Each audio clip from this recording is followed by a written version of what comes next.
After I made my video comparing Arnold's best condition to Arnold's worst condition, a lot of people asked me to make a video on who I think the worst Mr. Olympia physique of all time was. And worst is a little bit harsh of a word to use, so we're going to say least impressive physique that ever won an Olympia competition. So to find that physique, we've got to go to the 1982 Mr. Olympia competition. Now, these early 80s were kind of a gray area in bodybuilding because this was after the era of Arnold Schwarzenegger winning all his Olympia titles, and this was right before the era of Lee Haney winning all of his Olympia titles. So Lee Haney's era didn't start until 1984, so a couple years after this 1982 Olympia, and Arnold's era came to an end in 1980 when Arnold made his famous comeback at the most controversial Olympia of all time. After filming for Conan, Arnold came back in 1980 and he wasn't looking very impressive. So you can see my video on that Olympia as well. The most controversial Olympia of all time was 1980.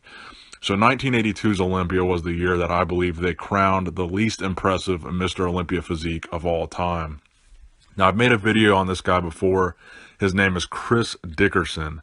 Now, Chris Dickerson is famous for three things primarily. Number one is obviously his very pointy elbows. Now, this is a condition that has, pretty much become famous in the bodybuilding community when Ronnie Coleman had a similar issue. And you can see this with Flex Wheeler a little bit as well. So this is a condition that a lot of people believe is caused by growth hormone abuse, but it can also be caused by a condition called bursitis, which is the inflammation of the bursa sac at the tip of the elbow, causing the elbow to look pointy and elongated. So when they don't get, the bursa drained and they don't get this fluid removed, that fluid will harden and calcify on the end of the elbow, making it, a permanent solid fixture there unless they get it surgically removed. So that is why his elbows look so pointy, is most likely bursitis, although a lot of people throw out that theory of growth hormone use causing it. I think it's bursitis, so that's my professional opinion. But that's the number one thing that a lot of people associate with Chris Dickerson, is those pointy elbows. Now, another important thing about Chris Dickerson is that he was the first openly gay bodybuilder in the IFBB. So yes, he was openly gay, but that has nothing to do with what I think about his physique overall. So number three was the fact that he is the oldest man to ever win a Mr. Olympia competition. He won this Olympia in 1982 at the age of 43. So he was fairly old when he won that Olympia compared to everyone else. I believe Ronnie Coleman was 41 when he won his last Olympia, and he retired at the age of 43 after not winning his final two Olympias. So Chris Dickerson was the oldest man to ever win an Olympia. So those are the three things that he is famous for. So in 1982, I think a lot of factors played into Chris Dickerson winning that Olympia, and I really don't think that he should have won that Olympia, but the lineup that year was extremely weak, and like I said, it was in the middle of those two eras of Arnold and Lee Haney.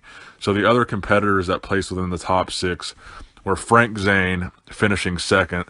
So it's important to remember that in 1982, this is past the Frank Zane era as well. So Frank Zane won the 77, 78, and 79 Olympia competitions. So you could argue that this was a little bit past Frank Zane's prime. But honestly, I think he had a better physique than Chris Dickerson on that night. So I think Frank Zane, probably you could make an argument that he should have won the 1982 Mr. Olympia, even though he was past his prime.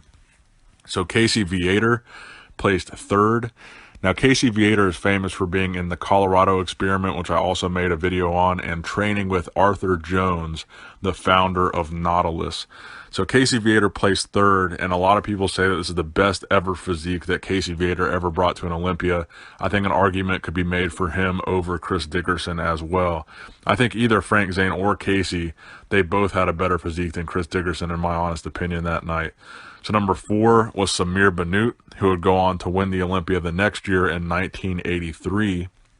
Number five was Albert Beckles, who was age 52 that year. So he was 52 years old on the Olympia stage and placed fifth that year.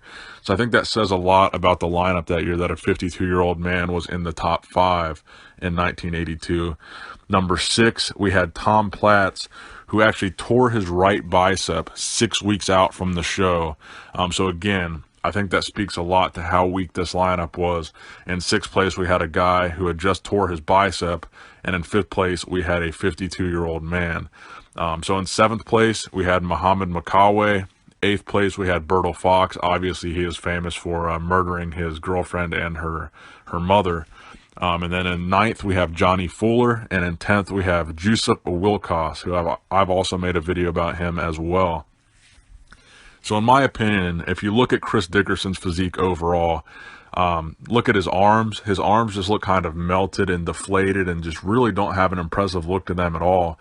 Overall, he wasn't a very big guy. He looks pretty small on stage, pretty short in stature. And another thing that I noticed with him is his abs. I really don't like the way that his abs look. He really kind of only has a 4-pack. He has no lower abs visible whatsoever. Just the top two look really prominent, and then the two below that look kind of prominent, and then you can't see any abs beneath that.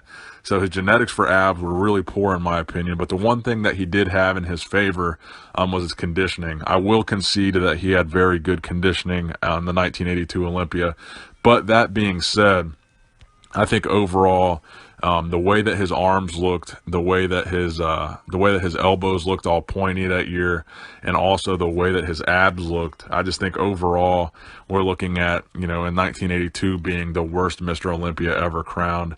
But we're going to say the least impressive physique, because even though I don't think his physique was impressive for Mr. Olympia, it was still impressive for golden era standards. But in terms of all the Mr. Olympias that we can look at in the history of the Mr. Olympia competition, I think that Chris Dickerson has the least impressive physique of all of those guys. I mean, you got to think of guys like Ronnie Coleman, again, Arnold Schwarzenegger, Lee Haney, Dorian Yates, some of those heavy hitter guys, and then compare their physiques to Chris Dickerson's physique.